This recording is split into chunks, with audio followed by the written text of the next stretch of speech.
ಮನೆಯಲ್ಲಿ ಇರುವಂತಹ ವಸ್ತುನ ಯೂಸ್ ಮಾಡಿಕೊಂಡು ಹಿತ್ತಾಳೆ, ತಾಮ್ರ ಪಾತ್ರೆಗಳು ಪಳಪಳ ಅಂತ ಹೊಲಿಯಬೇಕಾದ್ರೆ ಈ ಟಿಪ್ಸ್ನ ಫಾಲೋ ಮಾಡಿ.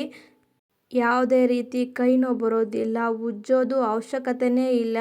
ನೀವೇ ಆಶ್ಚರ್ಯ ಪಡ್ತೀರಾ ಇಷ್ಟೊಂದು ನೀಟಾಗಿ ಎಷ್ಟು ಸಿಂಪಲ್ ಮೆಥಡಲ್ಲಿ ಕ್ಲೀನ್ ಆಯಿತು ಅಂತ. ಬನ್ನಿ ಈಗ ವಿಡಿಯೋನ ಸ್ಟಾರ್ಟ್ ಮಾಡೋಣ. ಈ ವಿಡಿಯೋ ನಿಮಗೆ ಸ್ವಲ್ಪನಾದರೂ ಇಷ್ಟ ಆದರೆ ಪ್ಲೀಸ್ ಒಂದು ಲೈಕ್ ಮಾಡಿ, ಶೇರ್ ಮಾಡಿ, ಸಬ್ಸ್ಕ್ರೈಬ್ ಮಾಡಿ, ನಿಮ್ಮ ಫ್ರೆಂಡ್ಸ್ ಆ್ಯಂಡ್ ಫ್ಯಾಮ್ಲಿಗೆ ಶೇರ್ ಮಾಡಿ. ಈಗ ನಾನು ಈ ವಿಡಿಯೋದಲ್ಲಿ 2 ಮೆಥಡ್ಸ್ನ ಹೇಳ್ಕೊಡ್ತೀನಿ. ತುಂಬ ಸಿಂಪಲ್ ರೆಮಿಡಿ.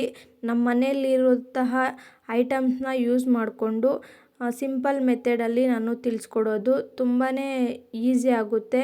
ಇವಾಗ ಎಲ್ಲರ ಮನೆಯಲ್ಲೂ ಸಾಮಾನ್ಯವಾಗಿ ಹಿತ್ತಾಳೆ, ತಾಮ್ರ ಪಾತ್ರೆಗಳು ಇದ್ದೇ ಇರುತ್ತಲ್ವ. ಈ ಪಾತ್ರೆಗಳನ್ನ ಉಜ್ಜೋವಾಗ ತುಂಬ ತಲೆನೋವು ಬರುತ್ತೆ. ಅದಕ್ಕೆ ಇಲ್ಲಿದೆ ರಾಮಬಾಣ. ಏನಿಲ್ಲ, ಸಿಂಪಲ್ ರೆಮಿಡಿ.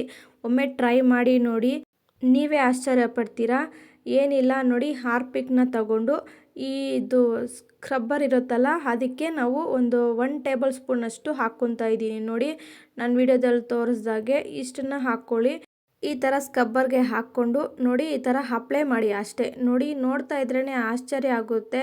ಅಷ್ಟು ನೀಟಾಗಿ ಸಿಂಪಲ್ಲಾಗಿ ಕ್ಲೀನ್ ಆಗ್ತಾಯಿದೆ. ಯಾವುದೇ ರೀತಿ ಉಜ್ಜೋ ಅವಶ್ಯಕತೆನೇ ಇಲ್ಲ. ಗಟ್ಟಿಯಾಗಿ ನಾವು ಸುಮ್ಮನೆ ಈ ಥರ ಅಪ್ಲೈ ಮಾಡಿದ್ರೆ ಸಾಕು, ತುಂಬ ನೀಟಾಗಿ ಆಗೋಗುತ್ತೆ.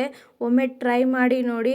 ಇವಾಗ ನಮಗೆ ಹಬ್ಬಗಳು ಬರುತ್ತಲ್ವ, ಆ ಟೈಮಲ್ಲಂತೂ ತುಂಬಾ ತಲೆನೋವು ಇರುತ್ತೆ. ತುಂಬ ಜಾಸ್ತಿ ಜನ ಇಟ್ಕೊಂಡು ಬಿಟ್ಟಿರ್ತಾರೆ ರಾಗಿ ಹಿತ್ತಾಳೆ ಯಾವ ರೀತಿ ಕ್ಲೀನ್ ಮಾಡೋದು ಅಂತ. ಈ ರೀತಿ ಮಾಡೋದ್ರಿಂದ ತುಂಬ ಸಿಂಪಲ್ಲಾಗಿ ಆಗೋಗುತ್ತೆ. ಇದಕ್ಕೆ ಯಾವುದೇ ರೀತಿ ಹುಣಸೆಹಣ್ಣು ಬೇಕಾಗಿಲ್ಲ, ನಿಂಬೆಹಣ್ಣು ಬೇಕಾಗಿಲ್ಲ. ಈ ರೀತಿ ಅಪ್ಲೈ ಮಾಡೋದ್ರಿಂದ ತುಂಬಾ ಯೂಸ್ಫುಲ್ ಆಗುತ್ತೆ. ಒಮ್ಮೆ ಟ್ರೈ ಮಾಡಿ ನೋಡಿ. ಇವಾಗ ನೋಡಿ ಡಿಫ್ರೆನ್ಸಸ್ಸು ಎಷ್ಟು ಚೆನ್ನಾಗಿದೆಯೋ. ಈ ಕಡೆ ಆ ಕಡೆ ನೀವೇ ಆಶ್ಚರ್ಯ ಪಡ್ತೀರಾ, ಅಷ್ಟು ಚೆನ್ನಾಗಿರುತ್ತೆ. ಈಗ ಅದನ್ನೆಲ್ಲ ಹಾಕಿಬಿಟ್ಟು ಉಜ್ಕೊಂಡು ಇವಾಗ ನಮ್ಮದು ಸಬೀನ ಇರುತ್ತಲ್ಲ, ಸುಮ್ಮನೆ ನೀಟಾಗಿ 1-2 ಸರಿ ವಾಶ್ ಮಾಡಿಕೊಂಡು ನೀರು ಹಾಕಿ ತೊಳೆಯೋದ್ರಿಂದ ತುಂಬ ನೀಟಾಗಿ ಕ್ಲೀನ್ ಆಗುತ್ತೆ. ನೋಡಿ, ನಾನು ವೀಡಿಯೋದಲ್ಲಿ ತೋರಿಸ್ದಾಗೆ ಈ ಥರ ಕ್ಲೀನ್ ಮಾಡಿಕೊಂಡ್ರೆ ಅಂತೂ ತುಂಬ ಚೆನ್ನಾಗಿರುತ್ತೆ. ಒಮ್ಮೆ ಟ್ರೈ ಮಾಡಿ ನೋಡಿ. ನೋಡಿ, ಎಲ್ಲ ಕ್ಲೀನ್ ಆದಮೇಲೆ ನಾನು ಬಟ್ಟೆಯಲ್ಲಿ ಒರೆಸಿ ತೋರಿಸ್ತಾ ಇರೋದು ಎಷ್ಟು ನೀಟಾಗಿ ಕ್ಲೀನ್ ಆಗಿದೆಯೋ ಅಂತೂ. ಯಾವುದೇ ರೀತಿ ಕೈ ನೋವು ಬರೋದಿಲ್ಲ. ಒಮ್ಮೆ ಟ್ರೈ ಮಾಡಿ ನೋಡಿ. ಇದು ಹಿತ್ತಾಳೆ ಪಾತ್ರೆ ಬಿಂದಿಗೆಗಳಿರುತ್ತಲ್ಲ ಅದಕ್ಕೆ ಯೂಸ್ ಮಾಡ್ಕೊಳ್ಳಿ. ಈಗ ಅದೇ ರೀತಿ ದೇವ್ರ ಮನೆ ಪಾತ್ರೆಗಳಿರುತ್ತಲ್ಲ ಅದಕ್ಕೆ ಯೂಸ್ ಮಾಡೋಕ್ಕೆ ನಾನು ಈ ಟಿಪ್ಸ್ನ ಹೇಳ್ಕೊಡ್ತೀನಿ. ಏನಿಲ್ಲ, ಈ ಥರ ಒಂದು ಬೌಲ್ನ ತಗೊಂಡು 1 ಟೇಬಲ್ ಸ್ಪೂನ್ ಆಗುವಷ್ಟು ಗೋಧಿ ಹಿಟ್ಟನ್ನು ತಗೊತಾ ಇದ್ದೀನಿ. ಅದೇ ರೀತಿ 1 ಟೇಬಲ್ ಸ್ಪೂನಷ್ಟು ಸಾಲ್ಟ್ ಉಪ್ಪನ್ನು ತಗೊಂಡು ಅರ್ಧ ಟೇಬಲ್ ಸ್ಪೂನಷ್ಟು ಅರಿಶಿಣದ ಪೌಡ್ರನ್ನು ಹಾಕ್ಕೊತಾ ಇದ್ದೀನಿ. ಈಗ ಅರ್ಧ ನಿಂಬೆಹಣ್ಣು ಆಗುವಷ್ಟು ರಸನ ಅದರಲ್ಲಿ ಹಿಂಡ್ಕೊತಾ ಇದ್ದೀನಿ.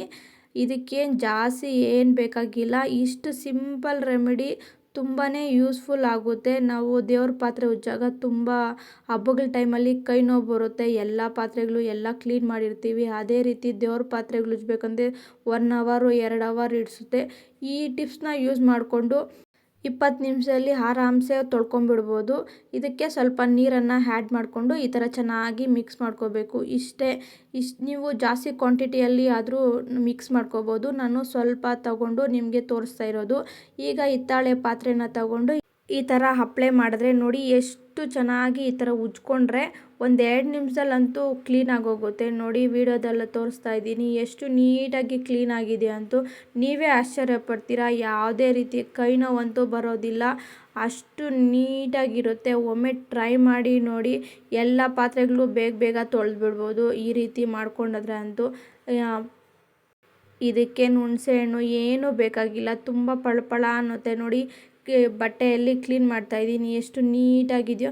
ಈ ರೆಮಿಡಿನ ನಾವು ದೇವ್ರ ಪಾತ್ರೆಗಳ ಯೂಸ್ ಮಾಡಿ. ಹಾರ್ಪಿಕ್ ಅನ್ನೋದು ಈ ಥರ ದೊಡ್ಡ ದೊಡ್ಡ ಪಾತ್ರೆಗಳಿರುತ್ತಲ್ಲ ಅದಕ್ಕೆ ಯೂಸ್ ಮಾಡಿ, ಬೇಗನೆ ಕ್ಲೀನ್ ಆಗುತ್ತೆ. ನಾವು ಹೆಂಗಪ್ಪ ಹಾರ್ಪಿಕ್ನ ಯೂಸ್ ಮಾಡೋದು ಅಂತ ನಮಗೆ ಒಂದು ಡೌಟ್ ಇರುತ್ತೆ.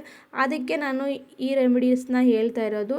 ದೊಡ್ಡ ದೊಡ್ಡ ಪಾತ್ರೆಗಳಿಗೆ ಈ ಥರ ಯೂಸ್ ಮಾಡಿ. ಹಾರ್ಪಿಕ್ ಅನ್ನೋದು ಚಿಕ್ಕ ಚಿಕ್ಕ ದೇವ್ರ ಪಾತ್ರೆಗಳಿಗೆ ನಾವೇನು ಅರಿಶಿನ ಮತ್ತು ಗೋಧಿ ಹಿಟ್ಟು ಎಲ್ಲ ಹಾಕ್ಕೊಂಡು ಮಿಕ್ಸ್ ಮಾಡಿ ಇಟ್ಕೊಂಡಿದ್ದೀವಲ್ಲ ಅದನ್ನು ಯೂಸ್ ಮಾಡ್ಕೊಳ್ಳಿ. ಏನು ತೊಂದರೆ ಆಗಲ್ಲ. ಅದೇ ಹಾರ್ಪಿಕ್ ಅನ್ನೋದು ದೊಡ್ಡ ದೊಡ್ಡ ಪಾತ್ರೆಗಳಿಗೆ ಯೂಸ್ ಮಾಡಿ. ನೋಡಿ, ನಾನು ಚಿಕ್ಕ ಪಾತ್ರೆ ಗ್ಲಾಸ್ಗೆ ಯೂಸ್ ಮಾಡಿ ತೋರಿಸ್ತಾ ಇದ್ದು ಎಷ್ಟು ನೀಟಾಗಿ ಕ್ಲೀನ್ ಆಗಿದೆಯೋ ಅಂತೂ. ಯಾವುದೇ ರೀತಿ ಕೈ ನೋವು ಬರೋದಿಲ್ಲ. ಒಮ್ಮೆ ಟ್ರೈ ಮಾಡಿ ನೋಡಿ. ಎಷ್ಟು ಪಳಪಳ ಅಂತ ಇದೆ. ರಾಗಿ ಹಿತ್ತಾಳೆ ಎರಡೂ ತೋರಿಸಿದ್ದೀನಿ. ಒಮ್ಮೆ ಟ್ರೈ ಮಾಡಿ ನೋಡಿ. ನೋಡಿದ್ರಲ್ಲ ಯಾವ ರೀತಿ ಪಳಪಳ ಅನ್ನುತ್ತೆ ರಾಗಿ ಹಿತ್ತಾಳೆ ಅಂತ. ಒಮ್ಮೆ ಟ್ರೈ ಮಾಡಿ ನೋಡಿ. ಈ ವಿಡಿಯೋ ನಿಮಗೆ ಸ್ವಲ್ಪನಾದರೂ ಇಷ್ಟ ಆದರೆ ಪ್ಲೀಸ್ ಒಂದು ಲೈಕ್ ಮಾಡಿ, ಶೇರ್ ಮಾಡಿ, ಸಬ್ಸ್ಕ್ರೈಬ್ ಮಾಡಿ, ನಿಮ್ಮ ಫ್ರೆಂಡ್ಸ್ ಆ್ಯಂಡ್ ಫ್ಯಾಮ್ಲಿಗೆ ಶೇರ್ ಮಾಡಿ. Thank you.